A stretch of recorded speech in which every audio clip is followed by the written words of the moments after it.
जिस इंसान के लिए हजारों लोग घर पे बैठ के केक काट रहे हो, जिस इंसान का बर्थडे विश दुबई का बुर्ज खलीफा कर रहा हो, जिस इंसान के बर्थडे में एक बेहतरीन सा गाना आया हो और जिस इंसान के बर्थडे में इतना भयंकर वो गाना चल रहा हो, वो इंसान भी रो रहे हैं।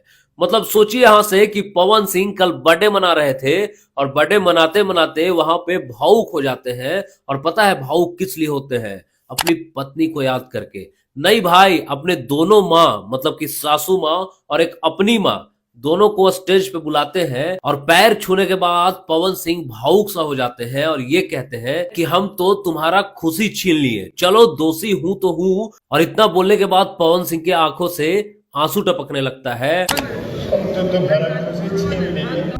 तने बात के सबूर बाकी ई दुनिया के रीत और वहां जितने लोग भी बर्थडे सेलिब्रेट करने गए थे, हर एक लोग उदास हो जाते हैं कि बताइए इस खुशी वाले दिन में पवन सिंह के आंखों से आंसू आना वो लोगों को अच्छा नहीं लगा। खैर इस चीज को देख के लोग भावुक ही हो सकते हैं और बाकी कर भी क्या सकते हैं। अब जो होना था वो तो भगवान के हाथों में है।